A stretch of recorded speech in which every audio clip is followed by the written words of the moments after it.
shoot myself in the head before your very eyes. What? I lied. Tubong Iloilo si Senador Santiago.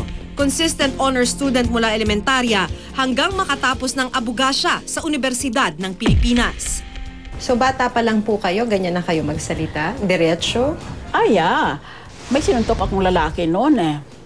Nung bata pa lang high school ako. Dahil mga bastos sila eh. Palagi nilang hinipuan yung mga kaibigan ko. Who did you take after? Kung pinag-uusapan po, di ba usually sa pamilya, ganyan. Ito, nagmana to kasi. Kaya matapang to, nagmana sa akin to eh. My mother was a wizard, was a math wizard. And I was very, very poor in math. Basta, pag mababa ang grado namin, hindi kami kikibuin ng nanay namin. Hindi kakausapin ng isang buwan, ganon. Sa tingin niya, puro kami talaga mga tanga. Pressured child. Very, very pressured. Formal siyang sumabak sa government service noong 1988 bilang Commissioner ng Bureau of Immigration and Deportation at ng Agrarian Reform. And I am in favor. Hinarap ni Santiago ang hamong tumakbo bilang Pangulo ng Pilipinas noong 1992, ngunit natalo siya ng kanyang pinakamahigpit na katunggali na si Fidel Ramos. Inakusahan niya noon si Ramos ng pandaraya.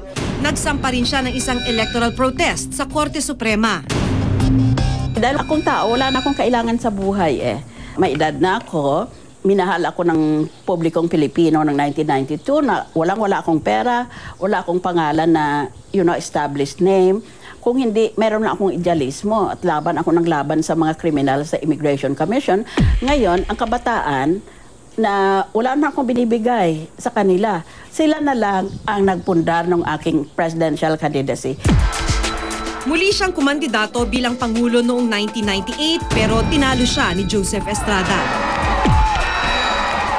Hindi man siya nagwagi sa pagkapresidente, 3 beses naman siyang naihalal bilang senador. Pero ma'am, sabi po nila, nagbago-bago rin po kayo ng partido in the course of your political career. No, I've never mga changed kakampi. You never did? I've never changed my party. I've always run under the People's Reform Party.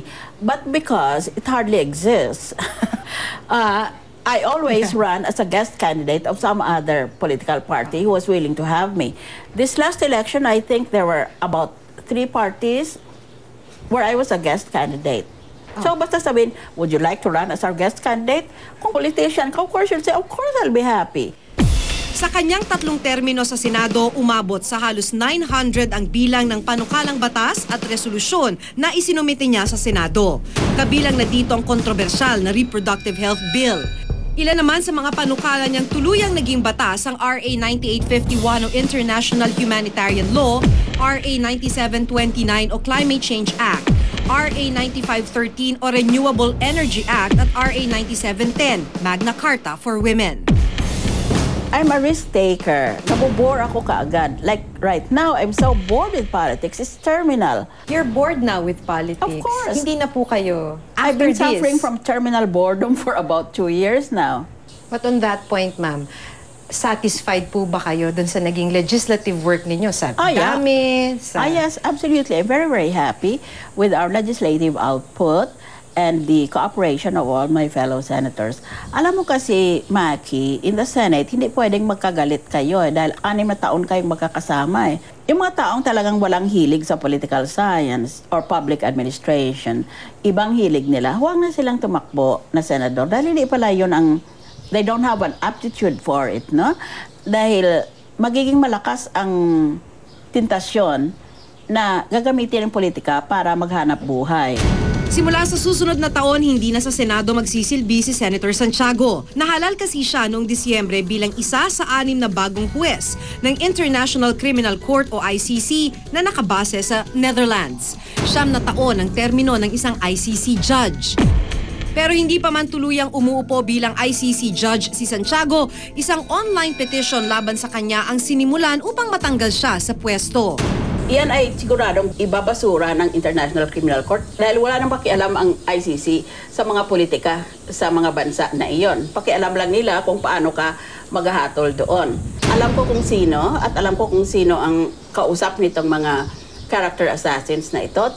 Ako, Benigno Aquino III. Nagbigay din siya ng opinyon tungkol sa kasalukuyang administrasyon. Ano po yung impression ninyo o ano ang masasabi ninyo tungkol kay Pangulong Noynoy Aquino? He's not an extrovert. He's a very quiet person. He's mostly introverted. And then I saw him, I think, in Malacanang when I was about to be nominated for judge of the ICC. And he was explaining to me his job. I think he was dealing with the issues for that week. And he seemed well-versed with the issues. He seemed to have been reading his briefing papers. Sa kabila ng kanyang malawak na karanasan sa politika, dismayado pa rin daw siya sa kanyang naging karera. Has the journey been worth it? No. If I've been asked at the point of birth, do you want to go inside your mother's womb and get born as a human being? I said, no, horrors. What did I do to deserve this penalty? Wag! Kaya kung alam ko lang na ipanganak pala ako sa daigdig at buhay na ganito, nag-suicide na ako nang hinugot ako doon sa sinapupunan. If I had only been conscious enough to realize what kind of life I would have led in this world, I would have committed suicide upon birth. Walang dudang isa sa mga personalidad na nagbigay kulay sa masalimuot na mundo ng politika, si Senador Miriam Santiago. Bawat isa ba sa inyo, walang sala tungkol sa SALN? Ang kanyang mga binibitawang salita tila musika para sa ilan, Panginoon, bigyan mo ako ng sapang buhay! ngunit maituturing namang ingay para sa iba. Sa anumang paraan man siya tingnan, hindi may kakaila na babantayan pa rin ang lahat ng kanyang mga sasabihin, mula man sa Senado o maging kapag siya'y nasa International Criminal Court na. Aabangan kung ito'y katuli-tuligsa o naglalaman pala ng katotohanan. Ako si Maki Pulido at ito ang nakatala sa aking Reporter's Notebook. Nalaglag siya sa may ikatlong palapag ng scaffolding. Napakatagal na talagang saklolo.